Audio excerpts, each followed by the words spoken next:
नमस्कार विद्यार्थी मित्रांनो, मी तुमचे एज्युकेटर श्वेता चंदनकर तुम्हा सर्वांचे ग्लोबल ऑनलाईन मराठी या युट्यूब चॅनलवर स्वागत करते. आज आपण पेपर वनचे एक्सपेक्टेड एमसीक्यूज पाहणार आहोत. त्याचा पाठ 16वा आहे. या व्हिडिओमध्ये आपण एकंदरीत मॅथ्स, रिझनिंग आणि एक पूर्ण युनिटचे प्रश्न बघण्याचा प्रयत्न करणार आहोत, अभ्यास करण्याचा प्रयत्न करणार आहोत. त्यामुळे व्हिडिओ शेवटपर्यंत बघा. असे प्रश्न जे संभाव्य प्रश्न आहे जे परीक्षेमध्ये विचारले जाऊ शकतात आणि तुमचा याद्वारे चांगला अभ्यास व्हावा हीच एक हे आहे. चला, महाराष्ट्र स्टेट पेपर 1 2026 याचा क्रॅश कोर्स आपल्याकडे आहे. जो मंडे पासून सुरू होते आहे, ज्यामध्ये तुम्हाला लाईव्ह क्लास मिळणार आहे, रेकॉर्डेड लेक्चर्स मिळतील, 10 युनिटचे notes, unit wise MCQs, 5,000 plus MCQ series, 50 अधिक मॉक टेस्ट क्लास, 15 वर्षाचे पीवायक्यू सोल्युशन आणि 1 वर्षाची व्हॅलिडिटी आहे. याची फीज आहे ₹3,000. आफ्टर डिस्काउंट 2600 असणार आहे. जर का तुम्हाला एनरोल करायचं असेल तर तुम्ही दिलेल्या नंबरवर संपर्क करू शकता. पेपर 1 सारखं आपल्याकडे पेपर 2 चे पण बॅचेस आहेत, ज्यामध्ये Marathi, history, commerce, management, computer science, education, life science, library science, chemical science आणि English literature, political science, economics आणि लॉ आहे. यामध्ये पेपर 1 फ्री आहे, कंप्लीट 10 युनिटचे नोट्स आहे, 20 अधिक टेस्ट आहे, फुल सिलेबस टेस्ट आहे, 1 वर्षाची व्हॅलिडिटी आहे. त्याची फीज आहे ₹10,000. आफ्टर डिस्काउंट ती ₹4,000 असणार आहे. जर का तुम्हाला एनरोल करायचं असेल तर तुम्ही दिलेल्या नंबरवर संपर्क करू शकता किंवा ग्लोबल ऑनलाईन ऍप प्ले स्टोरवरून डाउनलोड करू शकता. चला तर मग सुरुवात करूया. पहिलाच प्रश्न आहे, consider the following statement. This step is probably the most critical part of planning process. This stated research question provide the basis of design and data analysis. Third म्हणतात, this step guides the research design as to go for an experimental design or some other orientation. ही एक पायरी आहे जी नियोजन प्रक्रियेतील कदाचित सर्वात महत्वपूर्ण भाग आहे. 2 म्हणताय, संशोधनासाठी मांडलेले हे प्रश्न संशोधन आराखडा आणि माहितीच्या विश्लेषणासाठी आधार प्रदान करतात. 3 म्हणतात, संशोधकाने प्रायोगिक आराखडा निवडावा की अन्य एखादी पद्धत दृष्टिकोन स्वीकारावा. यापैकी निर्णय घेण्यास ही पायरी मार्गदर्शन करते. ते यापैकी कोणते विधान खालीपैकी कशाचे निर्देशक आहेत ते आपल्याला विचारले आहे. ते लिटरेचर सर्वे आहे, रिसर्च डिझाईन आहे, हायपोथेसिस आहे की संशोधन विषयाची निवड आहे, काय असणार? तर हे आहेत गृहीतके, हायपोथेसिस आहे.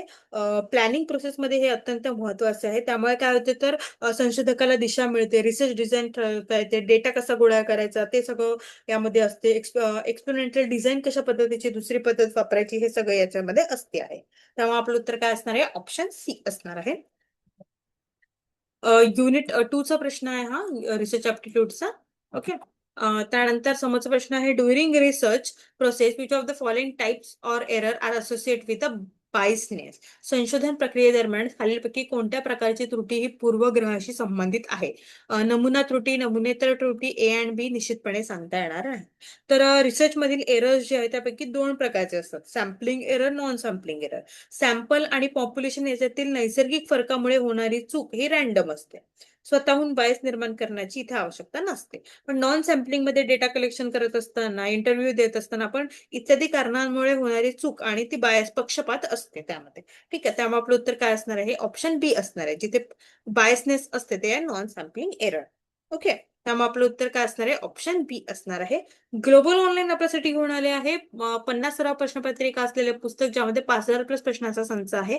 मराठी आणि दोन्ही भाषेमध्ये आहे. हे Amazonवर अवेलेबल आहे, तुम्ही तिथून ऑर्डर करू शकता. बघा, यामध्ये मागील वर्षाची प्रश्नपत्रिका आहे, युनिट वाईज प्रश्नपत्रिका आणि फुल लेंथ मॉक टेस्ट आहे. आजच ऑर्डर करा. यामध्ये यासोबतच तुमच्यासाठी महाराष्ट्र सेट वाणिज्य कॉमर्ससाठी सुद्धा 25 सराव प्रश्नपत्रिका असलेले संपूर्ण विश्लेषणासहित असलेले संच आहे. ठीक आहे, ते सुद्धा तुम्ही ऑर्डर करू शकता. चला, the important pre requested of research in science, social science and humanities are. विज्ञान, सामाजिक शास्त्र आणि मानवशास्त्रांमध्ये संशोधनासाठी आवश्यक असलेल्या महत्वाच्या गोष्टी खालीलप्रमाणे आहेत. प्रयोगशाळेतील कौशल्य, नोंदी, मार्गदर्शक आणि विषय. बी, मार्गदर्शक विषय, चिकित्सक, विश्लेषण आणि संयम. सी, अभिलेखागार, मार्गदर्शक विषय आणि विचार प्रक्रियेतील लवचिकता. डी, विषय, मार्गदर्शक, चांगला स्वभाव आणि पूर्वग्रहदूषित समजुती. Laboratory skill, record, supervisor topic critical analysis, patience. Archive supervisor topic flexibility in thinking. Topic supervisor good temperature and preconceived nations. काय असणार आहे? सुपरवायझर टॉपिक क्रिटिकल अनालिसिस आणि पेशन्स. हे खूप महत्वाचं आहे, त्यामुळे आपलं उत्तर असणार आहे ऑप्शन बी. युनिट 2 चा हा प्रश्न आहे. ठीक आहे, yes. The final result of a research study will be more accurate if the sample drawn is. संशोधन अभ्यासाचा अंतिम निष्कर्ष अधिक अचूक असेल जर निवडलेला नमुना कसा असला पाहिजे. युनिट 2 चा प्रश्न आहे हा. यादृशिकपणे, रॅन्डमली, कोटा, समग्र लोकसंख्येचे पॉप्युलेशन प्रतिनिधित्व करणारा की उद्देशपूर्ण कसं असलं पाहिजे ते आपल्याला विचारलेलं आहे. तर ते असलं पाहिजे समग्र लोकसंख्येचे प्रतिनिधित्व करणारा, रिप्रेझेंटेशन ऑफ पॉप्युलेशन. ठीक आहे. त्यामध्ये त्यामुळे आपलं तर काय असणार आहे, ऑप्शन सी असणार आहे. The previous nomenclature of ministry education was, शिक्षण मंत्र्याचे पूर्वीचे नाव काय होते?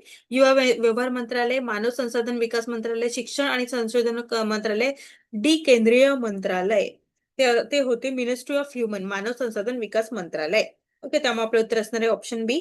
2020 ला ते आलेलं होतं आणि नाव ऑफिशियली चेंज झालेलं होतं. Okay, yes. समोरचा प्रश्न आहे, which of the following can be termed as a context of communication. खालीलपैकी कशाला संवादाचा संदर्भ मानले जाऊ शकते? युनिट 4 चा प्रश्न आहे कम्युनिकेशनचा. संदेश स्वीकारण्यातील अडथळा, प्रभावी संवाद, संदेशांना दिलेला शाब्दिक आणि अशाब्दिक प्रतिसाद, डी संभाषणासाठी भौतिक आणि मानसिक वातावरण. And interference with message reception, effective communication, verbal and non verbal response, a physical and psychological environment for a conversation. काय असणार आहे? ते असणार आहे D, a physical and psychological environment for conversation. त्यामुळे आपलं उत्तर असणार आहे ऑप्शन डी. त्यानंतर a person is more likely to use eye contact while. एखादी व्यक्ती खालीपैकी कोणत्या वेळी डोळ्यात डोळे घालून पाहण्याची शक्यता अधिक असते? युनिट 4 चा प्रश्न आहे हा. ऐकताना, संवाद रस नसताना, बोलताना, अर्थ लावताना. तर एकंदरीत ऐकताना आपण एक डोळ्यात जे आहे ते बघण्याचा प्रयत्न करतो की काय समजण्याचा काय म्हणताय ते समजण्याचा प्रयत्न करतो ना. इन इंटरपर्सनल कम्युनिकेशन, ज्या दोन व्यक्ती कम्युनिकेशन करत असतात तर हे साहजिक होते आहे. त्यामुळे आपलं उत्तर असणार आहे ए. युनिट फॉर कम्युनिकेशनचा हा प्रश्न आहे. त्यानंतर which of the following can help the most in enhancing the effectiveness of active listening. सक्रिय श्रवणाची परिणामकारकता वाढवण्यासाठी खालीलपैकी कशाची सर्वाधिक मदत होऊ शकते? ए, संदेश पाठवणाऱ्याबद्दल उदासीनता निर्माण करणे, बी, परिसरातील गोंगाट कमी करण्यासाठी एखादी प्रणाली विकसित करणे, सी, संदेश पाठवणाऱ्याच्या देहबोलीकडे लक्ष देणे, डी, संवाद साधणाऱ्या व्यक्तीबद्दल सहानुभूती आणि समजून घेण्याची वृत्ती विकसित करणे. ए, developing apathy with the sender, developing a system to minimize the noise in the area, C, paying attention to the body language, D, developing empathy with the communicator. काय असणार आहे? Developing empathy with the communicator, संवाद साधणाऱ्या व्यक्तीबद्दल सहानुभूती किंवा समजून घेण्याची वृत्ती विकसित करणे. डी आपलं उत्तर असणार आहे ऑप्शन डी. ओके. त्यानंतर आहे the main assumptions of a primacy effect in the process of communication. संवाद प्रक्रियेतील प्रायमसी इफेक्ट बाबतची मुख्य धारणा काय आहे? ए, सर्वात महत्वाची माहिती नेहमी सुरुवातीलाच येते, बी, सर्वात महत्वाची माहिती शेवटी येते, सी, महत्वाचे प्रमाण परिस्थितीवर अवलंबून असते, डी, सर्व माहितीचे महत्व समान असते. काय असणार आहे? मेन अझम्पशन जे आहे ते आहे the most important piece of information is always that come first. सर्वात महत्वाची माहिती नेहमी सुरुवातीला येते. हे आपलं उत्तर असणार आहे ऑप्शन ए. त्यानंतर आता इथं आपल्याला कम्प्लीट सिरीज दिलेली आहे. 139, 135, 128, 116 आणि 97. तर तुम्ही बघत असाल हे उतरत्या क्रमाची आहे, डिफरन्स इन्क्रीज होते आहे. ओके. यामध्ये 4चा डिफरन्स आहे, यामध्ये 7चा डिफरन्स आहे, 12 आणि 19. ठीक आहे. तर नेक्स्ट जे आहे पुन्हा 9 वाढेल आहे. ठीक आहे, इथे बघा. ओके, इथे बघा 19 + 9 28 म्हणजे किती? 97 मायनस 28 म्हणजे किती येणार आहे? 69. त्यामुळे आपलं उत्तर काय असणार आहे? ऑप्शन सी असणार आहे. ओके, आपण फक्त डिफरन्स काढलेला आहे.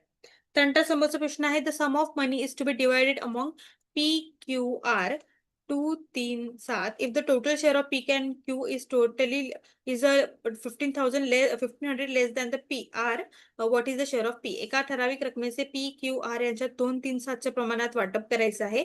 जर पी आणि क्यू यांचा एकत्रित वाटा आरच्या वाट्यापेक्षा 1500 ने कमी असेल तर पीचा वाटा किती आहे? त्याचा आधी एक्स एक्स एक्स हे करून घ्या. किती होतात? 13 एक्स सगळ्यांचं मिळून. या दोघांचं जर का विचारलंय पी आणि क्यूचं विचारलंय त्यांचं किती आहे? 5x. ठीक आहे, याचं 7x. तर 7x - 5x is equal to किती? 1500. म्हणजे 2x इज इक्वल टू 1500 आणि x ची व्हॅल्यू काय असणार आहे? 750 असणार आहे. ठीक आहे, तर पी किती आहे? 2x आहे. 2 × 750 म्हणजे ते सर 1500. त्यामुळे आपलं उत्तर काय असणार आहे? ऑप्शन ए असणार आहे. पीचा वाटा 1500 रुपये असणार आहे. ओके, इतक्या सोपं प्रश्न असतं असं. ठीक आहे. नंतर आपल्याला कोड लँग्वेज दिली आहे टोस्टर, जो लिहिलेला गेलेला आहे VQCRRCP. ठीक आहे. त्यानंतर आहे रोडॅन, हे लिहिलं आहे TQFDLRQ. ठीक आहे. आणि फॅन्टमचं आपल्याला विचारलेलं आहे, फॅन्टम कशा पद्धतीने लिहाल विचारलाय. पी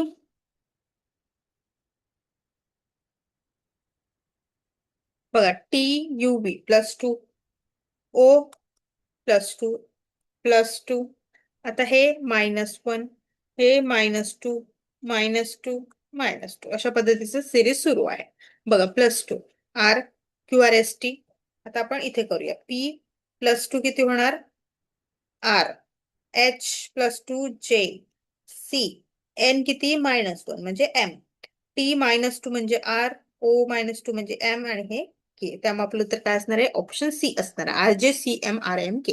कोणता वापरलाय? +2 +2 +2 -1 -2 -2 -2 वापरलाय. ठीक आहे, अशा पद्धतीने हे करावं लागेल. यासाठी तुम्हाला लेटर सिरीज पार्टने असणे आवश्यक आहे, किंवा तुम्ही मग तिथे पटापट लिहून घ्यायचं. ओके, आपलं उत्तर असणार आहे ऑप्शन सी. त्यानंतर पी आणि क्यू हे काय? सिस्टर्स आहे, आणि आर आणि एस हे ब्रदर आहे. P's daughter is R sister. P ची डॉटर जी आहे ती आर ची सिस्टर आहे. What is the Q relation to S? Q relation to S. R आणि हे एस आहे ना, पी आणि सिस्टर आहे, ते कोण असणार आहे? मावशी, आत्या, मात्या नाही, मावशी असणार आहे ना. पी आणि क्यू या बहिणी आहेत, आणि आर आणि एस हे भाऊ आहेत. पी ची मुलगी ही आर ची बहीण आहे, तर एस ची क्यू चे नाते काय आहे? तर ती असणार आहे मावशी. त्यामुळे आपलं तर असणार आहे ऑप्शन डी. ओके, अशा पद्धतीने आपण काही महत्वाचे संभाव्य प्रश्न इथे पाहिलेले आहे. होप ते तुम्हाला अभ्यासाला मदत करेल आहे.